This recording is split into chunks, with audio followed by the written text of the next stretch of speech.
Right now, we're explaining a new development that put an end to a brief North Carolina murder investigation. We're also digging into a motion that could change the prosecution of a Little River mass shooting suspect. And the Lift Night 2 in the books at CCMF. We're getting you ready for day 3. Your first alert. This is WMBF News, today at 7. It's Saturday, June 7th, 2025. We're taking a live look at our coastline in Myrtle Beach, where you can expect some rain today. Sure doesn't look like it out there. I'm Eric Richards. We're live on TV and wherever you stream. Meteorologist Jace Passmore is at the weather wall now with your exclusive first alert forecast. And Jace, it is very humid out there.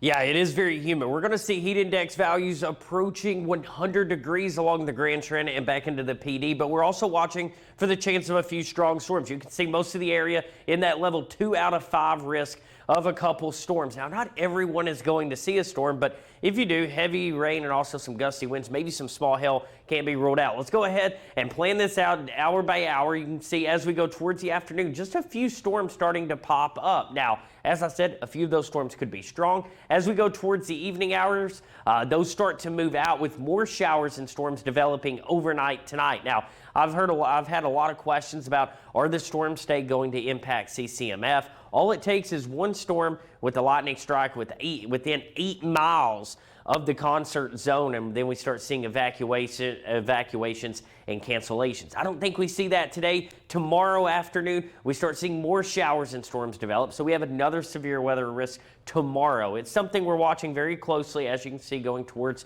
tomorrow around the lunch hour. So I think for your risk on Sunday, it's going to be a little closer to midday rather than the afternoon and evening. So if you're headed out to CCMF tonight, let's make sure we are staying hydrated. We're in the 80s with feel like temperatures approaching 100 degrees as we go towards the early shows, with temperatures still in the 80s and that heat and humidity lingering around for our headliner Jelly Rolls. So it is going to be very warm and very hot outside today. Planning to go outside at any point this weekend, you want to get that First Alert Weather app. You can scan that QR code on your screen or simply download the First Alert Weather app right now. It's got live radar, which can help you track the storms right from your home or wherever you're at. You can also tune into the only live video updates on the forecast in town. Again, scan that QR code or simply search First Alert Weather in your app store.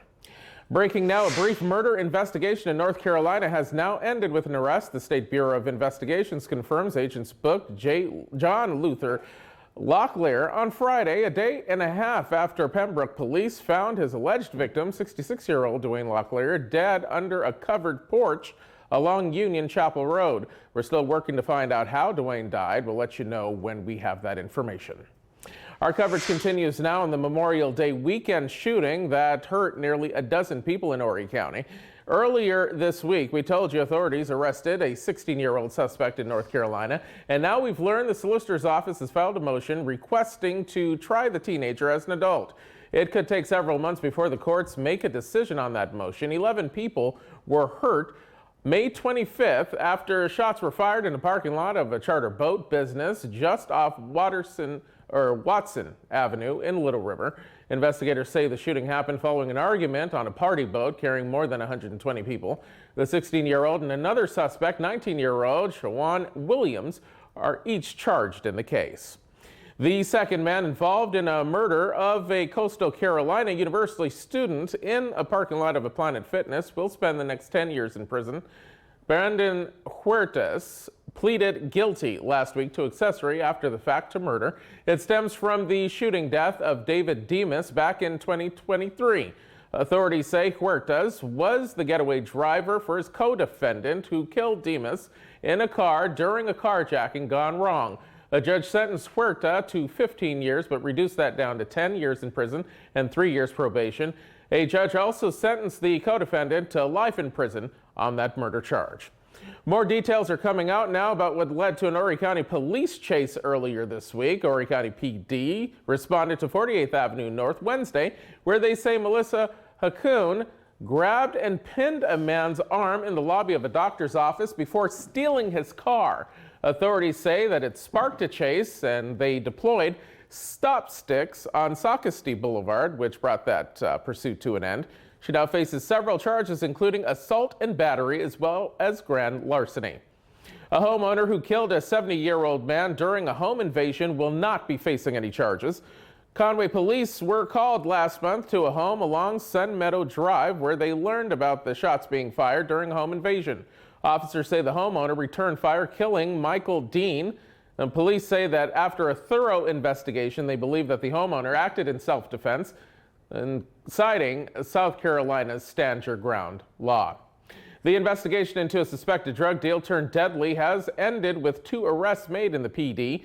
Marlboro County deputies booked Deshaun Bostick on a voluntary manslaughter charge, claiming that he shot and killed a man who tried to rob him of marijuana that he was selling along J. Pledger Lane near Bennettsville.